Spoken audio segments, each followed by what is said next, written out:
रिया की कहानी है कुछ यादें जो कभी फीकी नहीं पड़ी। रिया एक दयालु, संवेदनशील और आकर्षक लड़की थी। वह अपने परिवार से बहुत प्यार करती थी।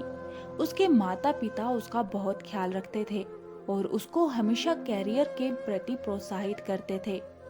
उसने एक प्रतिष्ठित संस्थान से बायोटेक्नोलॉजी में ग्रेजुएशन किया था।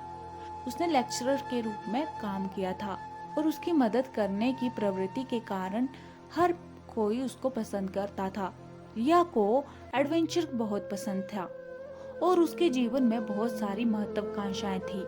रिया को स्टोरी लिखने का बहुत शौक था। वह जब भी फ्री होती तो कुछ न कुछ स्टोरी लिखती थी। वह घरेलू हिंसा और भी बहुत से टॉपिक पर स्टोरी लिखती थी। वो आसपास की चीजों को ऑब्जर्व करती थी और उन पर कोई न कोई लेख लिखती थी। रिया पीएचडी करना चाहती थी, लेकिन उसकी शादी 26 साल की उम्र में हो गई थी। उसकी शादी अपूर्व से तमिलनाडु के एक छोटे से शहर में हुई थी। रिया की अरेंज मैरिज हुई थी। वह अपनी शादी में बहुत ही सुंदर लग रही थी।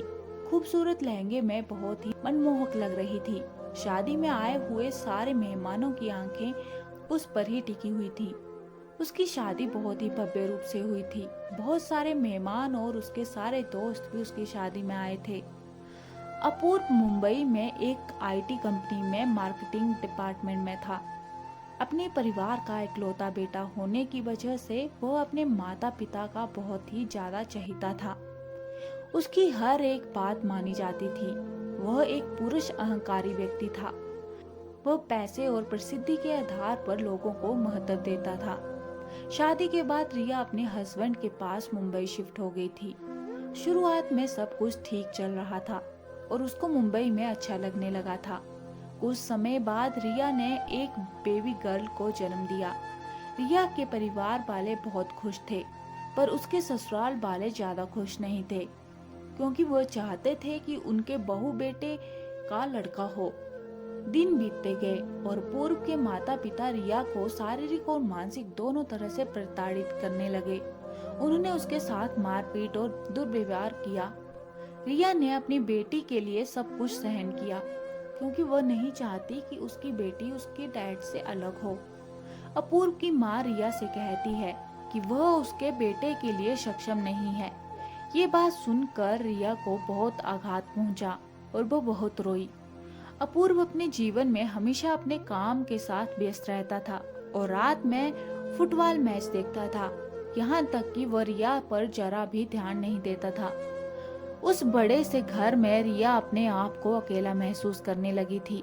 परेशान होकर रिया ने अपूर्व से बात की, उसको अपनी परेशानी बताई, लेकिन अपूर्व ने उसे एडजस्ट करने का कहा।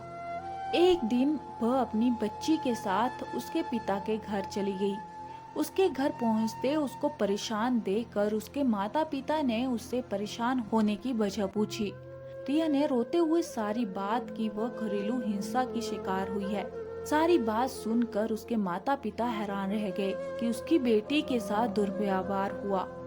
उन्होंने उसके ससुराल वालों से बात की। रिया के ससुराल वालों ने साफ साफ इनकार कर दिया कि उसके साथ किसी भी तरह का दुर्व्यवहार नहीं हुआ है। रिया ने अपने माता पिता को कहा कि वह अब कभी वापस अपने ससुराल मुंबई नहीं जाएगी। उसके माता पिता ने अपूर्व को बहुत समझाया, पर अपूर्व ने अपनी एक गलती नहीं मानी। उसके बाद उन्होंने फैसला किया कि रिया डिवोर्स लेगी। उन्होंने इस बारे में अपनी बेटी से बात की। रिया ने भी इस बात में अपनी हामी भरी। उसने डिवोर्सर और घरेलू हिंसा के लिए लॉयर सर्च किया। फिर उसने फोन पर अपॉइंटमेंट ली। कुछ समय के बाद रिया के पास उनके एडवोकेट का फोन आया। उन्होंने उसकी पूरी बात सुनी। सबसे पहले उन्होंने उसको समझौता करने के लिए एडवाइस किया। रिया समझौता करने के लिए तैयार हो गई। उसके बाद उनके एडवोकेट ने दोनों पक्षों की बात सुनी और नोटिस की वार्निंग देकर समझौता कराया। रिया ससुराल वापस गई। उसके ससुराल वालों ने उससे बोलना बंद कर दिया था। कोई उससे बात नहीं करता था। कुछ दिन तो रिया ने ये सब बर्दाश्त किया, पर जब ये बात उसकी बर्दाश्त से बाहर हो गई तब उसने एडवोकेट से फिर से बात की। उनके लॉयर ने उनको डिवोर्स का सही तरीका बताया। डिवोर्स मिलने के बाद उसने अपने ससुराल वालों को सबक सिखाने के लिए घरेलू हिंसा का भी केस किया। अब वह अपनी बेटी के साथ माता पिता के घर रह रही है। उसके माता पिता उसे हमेशा लेखक बनने के लिए समर्थन और प्रोत्साहित करते हैं और वह आखिरकार एक लेखक बन गई। वह अपनी बच्ची की सभी जरूरतों को पूरा करने के लिए कड़ी मेहनत कर रही है। जब वह मुंबई में अकेली थी तो वह बहुत प्रार्थना करती थी। उसे विश्वास था कि एक दिन जरूर वह इन सब चीजों से दूर हो जाएगी। वो अपनी बेटी को अच्छे नैतिक मूल्य और शिष्टाचार के साथ एक अच्छा जीवन देना चाहती है। रिया अपनी बेटी के सहारे जिंदगी जी रही है और उसे उम्मीद है कि भविष्य में उसकी बेटी उसकी देखभाल करेगी। दोस्तों, इस कहानी के बारे में आपकी क्या राय है? कमेंट बॉक्स में हमें जरूर बताएं। और आपसे एक बार फिर से विनम्र निवेदन है, अगर चैनल पे नए हैं तो प्लीज सब्सक्राइब करना ना भूलें और ज्यादा से ज्यादा शेयर और लाइक करें। मिलते हैं किसी और वीडियो के साथ, तब तक के लिए